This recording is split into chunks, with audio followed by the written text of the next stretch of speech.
Hey guys, used the hair a little bit, but I'm feeling free. And I also, before I start the video off, I want to say I miss you guys so much and thank you for my subscribers. I love y'all and I'm just happy to be back. I've been doing a lot of, shopping, a lot of decorating. Y'all can go look up, y'all can see that in my living room, y'all can see that in my dining room. And I also been running around making money and also buying these heathens gifts, even though they don't deserve no gifts, if you ask me. But anyways, and shout out to my dude Shaka Amos for that live he did yesterday. Child, I can't wait for part 2. Shout out to him proving y'all gotta go check it out. Y'all gotta go check out that new live he did yesterday. It was really good. I was like, let them hoes know they gonna stop playing with you, Shop. So today's video is gentrification. And I'm gonna start off by saying this. So gentrification, in my definition, is when wealthier people see a poor area and they're like, look like they got some good resources over there. I know what to do.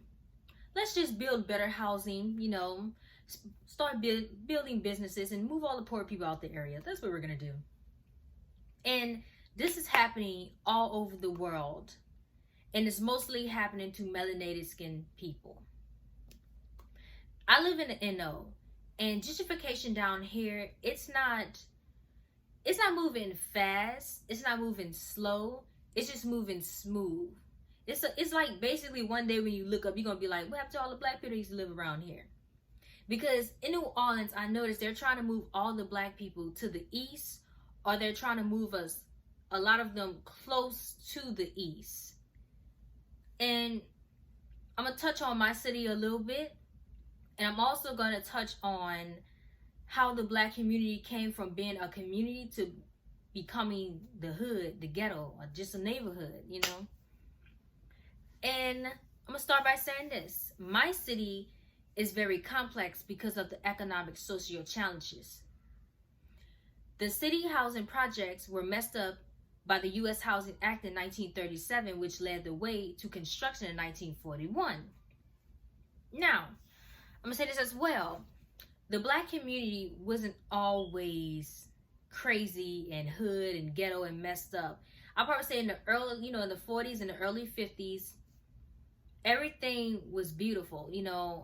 Black people were very, they were clean up. They kept their property up. It was like a village. Everybody was one. You could trust your neighbor. If your child did something wrong, hell, they gonna let the parent know. Hell, they might whoop the kid. It takes a village to raise a child. A lot of black people were just, they were one. They stuck together. Now it's crazy as hell. But I also want to talk about how it started to fall. I'll probably say in 1955, black men were drafted to the Vietnam War. Now, the Vietnam War lasted for like years, but they would also keep people updated on what was going on in the Vietnam War, but they wasn't telling the truth. They didn't tell everything that was going on in the Vietnam War. Okay. So basically, a lot of the soldiers got hooked on drugs. Specifically the black soldiers. They would tell the black soldiers to go sit in the poppy fields. And in the poppy fields is a plant called opium. And this plant looks like a fruit. It looks like, a little bit like a watermelon. It looks like a green bulb, at the top of the plant. And when it's finished, it oozes a little bit at the top. But inside this plant, it's heroin. For all you guys that don't know that heroin comes from the earth, from a plant, it does. I'm surprised a lot. So basically, the soldiers would go sit in the poppy fields and they would be getting high off the scent because the plant was so strong. But get back to the topic. So a lot of the soldiers really did come back, especially black soldiers. A lot of them came back fucked up. A lot of them came back. That's when in the black community, that's when the crime rate really got high. And you got to think about it as like this as well. if you've been in war for years, because I believe the Vietnam War lasted for like 10 years. If you've been in war for years, your mind, your program already, your mind is stuck in war. All you know how to do is just to kill and survive. A lot of the men, when they came back, a lot of them were already on drugs. A lot of them were drinking heavy. A lot of them suffered with PTSD. They just, a lot of black men dropped the ball because, their mind was just messed up for what they seen in war, what they've been through, And, they put a lot of the black soldiers on the front line as well. Now, cocaine comes from a coca plant.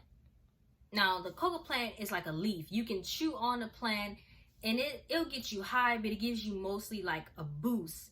It'll just give you a lot of energy, It's like an energy bar or an energy drink. It'll make you jittery. It'll make you, move faster. You're doing something, clean faster, work faster, something like that. Now, what turns it into a drug is when they add gasoline to it. Now, crack has a little bit of cocaine in it. But what turns it into crack is when they add baking soda to it. Now, that's when it turns into crack. But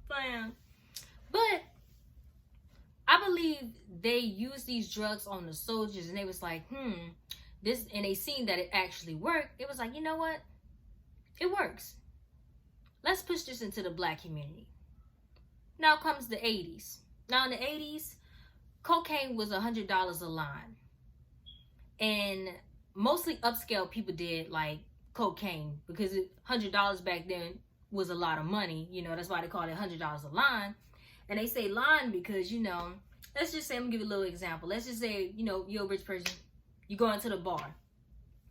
Let's just say bartender. You go up to the bartender. Hey, you go up to you ask them, hey, you got a line for me? They put a little, little plate out or something. They take a credit card or they'll take a razor blade and they'll chop the cocaine up into a line. Person takes the dollar bill and they'll sniff it up with their nose in a line. Now, crack, mostly I'll say a lot of middle class and poor people did crack because crack was $10 a bottle. And crack was kind of like weed back then. Crack had got stronger over the years because a lot of people will smoke crack and they'll still function and still go to work and still do a lot of shit. But over the years, it started getting stronger and stronger. And that's when people start acting weird and, start stealing and acting crazy. Everybody was just going crazy. The reason why I'm talking about this is because this plays a part into the black community downfall. Drugs. And this is one of the biggest reasons. Now, once the crime rate went up and drugs was out, a lot of the black community just like fell apart. Excuse me.